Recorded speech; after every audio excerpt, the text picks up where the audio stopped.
If a woman does not leave your mind, there are 4 reasons for it. There are 4 psychological reasons why a woman won't leave your mind. And by the end of this video, you're going to understand exactly which one applies to you and what you need to do about it. Because here's the thing, when someone occupies your thoughts constantly, it's not random. It's not magic. There's actual psychology behind it. And understanding this is going to change everything for you. Now, before we dive in, I want you to do something. As I go through each of these 4 reasons, I want you to, the 4 psychological reasons explained, honestly ask yourself which one resonates with you the most. Don't lie to yourself. This is important because self-awareness is the first step to either building something real with her or finally moving on. Reason number 1. Reason number 1, unfinished business and the Zeigarnik effect, unfinished business. This is when there's something left unsaid or undone between you two. Maybe you never told her how you really felt. Maybe the relationship ended abruptly without closure.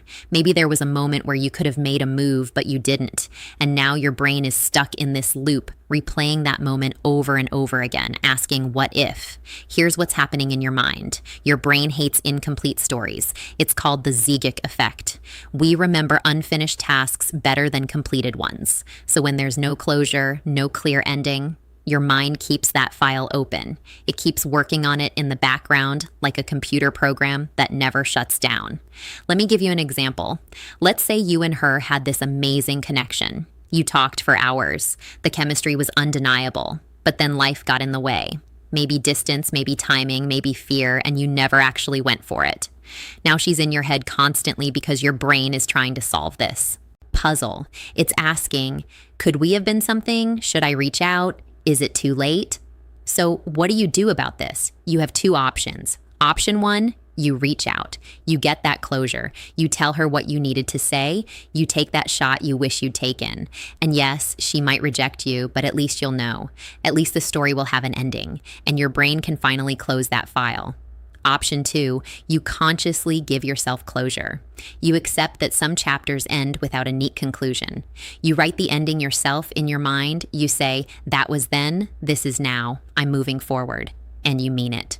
Reason number 2, she represents what you're missing too. She represents something you're missing. This one's deeper.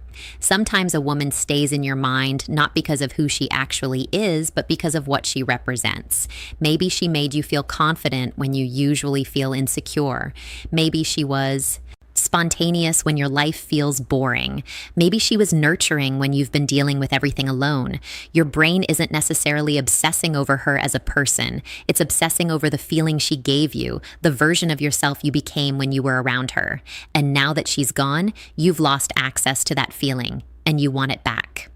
Here's the trap, though. A lot of guys make this mistake. They think, if I can just get her back, I'll feel that way again. But here's the truth. If she made you feel complete, that means you felt incomplete without her. And that's the real problem you need to solve. So what do? You ask yourself, what did she give me that I'm not giving myself? If she made you feel adventurous, why aren't you seeking adventure on your own? If she made you feel worthy, why is your self-worth dependent on someone else? The goal isn't to get her back. The goal is to become the person who doesn't need her, to feel whole. Reason number 3, the fantasy is better than reality. Fantasy is better than reality. This is a big one. Sometimes she won't leave your mind because you've built her up into something she's not. You're not thinking about the real her. You're thinking about the idealized version you've created in your head. And that fantasy version, she's perfect. She has no flaws. Every memory is filtered through rose-colored glasses. Your brain does this thing where it takes the highlights of your time together and creates this movie. And in that movie, everything is amazing. You forget about the incompatibilities. You forget about the arguments. You forget about the red flags. All you remember is the way she laughed at your jokes or how she looked at you that one time. Let me tell you something I learned the hard way. The woman in your head is not the woman in real life. And sometimes you're not in love with her. You're in love with the story you've told yourself about her. You're attached to the potential, not the reality. So here's what you need to do. Get real with yourself. If you have a journal, write down the actual reality of the situation, not the fantasy. What were the incompatibilities? What didn't work? What would actually happen if you got back together? Would it be the fairy tale your brain is selling you, or would you end up facing the same issues that ended things in the first place? This isn't about making her the villain. It's about seeing the full picture instead of just the highlight reel. Reason number four, you're avoiding your own life, avoiding your own life. This is the one nobody wants to hear, but it's often the truest. Sometimes a woman occupies your mind because thinking about her is easier than dealing with what's actually in front of you. Maybe your career isn't where you want it to be. Maybe you're not happy with yourself. Maybe you're lonely and don't know how to fix it. So instead of facing those real issues, you focus on her. It's a distraction. Your brain would rather fantasize about what if with her than confront the what now of your actual life. And I get it. Daydreaming about someone is way more pleasant than admitting you need to make some serious changes. But here's the hard truth. As long as you're stuck thinking about her, you're not building the life that would actually make you happy. You're living in your head instead of living in reality. So what's the solution?